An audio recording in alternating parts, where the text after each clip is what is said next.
Hello বন্ধুরা, তোমরা সবাই কেমন আছো? আশা করি সবাই অনেক অনেক অনেক ভালো আছো। তো আরেক নতুন ব্লগ ভিডিওতে তোমাদের সবাইকে অনেক অনেক অনেক শুভেচ্ছা রইলো। তো আজকে বানাবো আমি আলুর চুখি।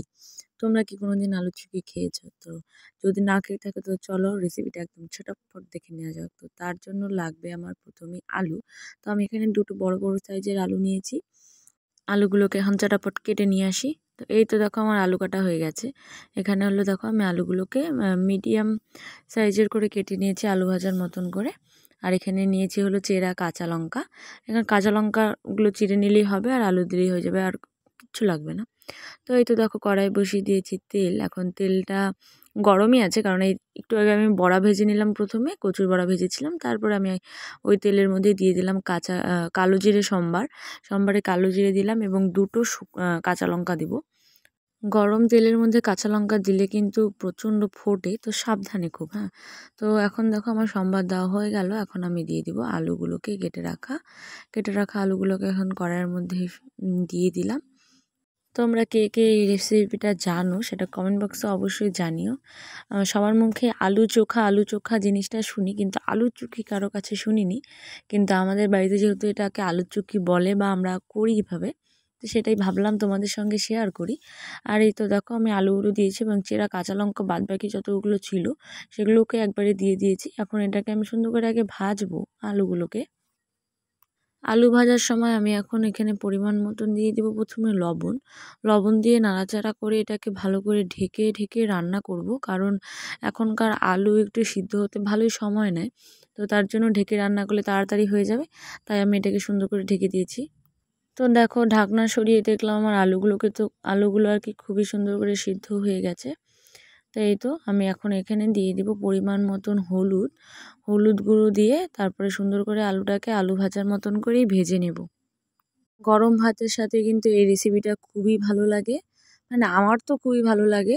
তাই আমাদের বাড়িতে খুব চটজলদি এই রান্নাটা হয়েও যায়। আর রান্না যদি তাড়াতাড়ি হয়ে যায়, মানে তাড়াহুড়োর সময় রান্না করতে গেলে খুবই ভালো। তো তোমরা ট্রাই করে দেখতে পারো। তো দেখো তোমাদের সাথে গল্প করতে করতে আলুটা আমার খুব ভালোই করে ভাজা হয়ে গেছে, একদম প্রপারভাবে ভাজা হয়ে গেছে। তোমরা যদি ভাজা খেতে চাও ওখান থেকে নামিয়ে রেখেও খেতে পারো, কিন্তু যারা কি ঝোল পছন্দ করো তারা এটার মধ্যে পরিমাণ মতন এখন জল দিয়ে দিবে। কম তেলে মশলা ছাড়া একদম দারুণ সুস্বাদু খাবার কিন্তু একদম রেডি হয়ে যাচ্ছে। আহামরি আমরা অত বেশি জল দিব না, বেশি জল দিলে একটু টেলা টাইপের হয়ে যাবে। আর এখানে আলু আর কি চটকে দেবো, তাতে ঝোলটা একদম ঘন হয়ে আসবে। তো দেখো আমি মিডিয়াম জল দিয়ে দিয়েছি, এখন এটা ফোটার অপেক্ষা। তো এই তো দেখো বলতে বলতে আমার আলু চুখির যে ঝোলটা দিয়েছিলাম ফুটেও গেছে, আর ঝোলটা দেখেছো তো কতটা ঘন হয়ে গেছে। তো এখানে আমি আবার একটু দিয়ে দিলাম পরিমাণ মতন লবণ, কারণ ঝোল দেওয়ার পরে তো আর আমার লবণ দেওয়া হয়নি, আর ঝোলে একটু একটু লবণ লাগবে, তাই আমি লবণ দিয়ে দিলাম। তো এই তো দেখো আমার আলুর চোখির ফাইনাল লুক, এটা আমার রেডি হয়ে গেছে। আলুর চোখি দেখো কি সুন্দর, বেশি ঝোলও হয়নি, বেশি আর কি পাতলাও হয়নি, ঘনও হয়নি। এ দেখো হয়ে গেছে। তা আমি আমার ভাতটা বেড়ে নিচ্ছি, আর এটার মধ্যে দিয়ে দিচ্ছি হলো এখন হলো আমি বাটিতে বেড়ে নিচ্ছি আলুর চুখিটা। আর গরম ভাতের সঙ্গে আলুর চুখি, আহা কি টেস্টি না লাগে খেতে। তোমরা বাড়িতে ট্রাই করো যদি কেউ না করে থাকো কোনোদিনও, আশা করি তোমাদের ভালো লাগবে। আর এই তো এটা যেহেতু আমি রাত্রেবেলা রান্না করেছিলাম, তো রাতের ডিনার এখন আমি করে নেব। রান্নাও হয়ে গেছে, অনেক রাত্রিও হয়ে গেছিলো। তো এখানে নিয়ে নিলাম আমার দুটো কচুর বড়া, আর হলো এই তো এখন নিরামিষ আলু চোখা। তো এই তো আমার রাতের রান্না রেডি, আলুর চুখি আলু চোখা এবং কচুর বড়া। তো এখন আমি রাতের ডিনারটা করি, আর তোমরাও রাতের ডিনার করে নাও। তো অনেকটা রাত্রি হয়ে গেছে, খাওয়া দাওয়া করি। তো আবার খুব শীঘ্রই নেক্সট ভিডিওতে দেখা হচ্ছে।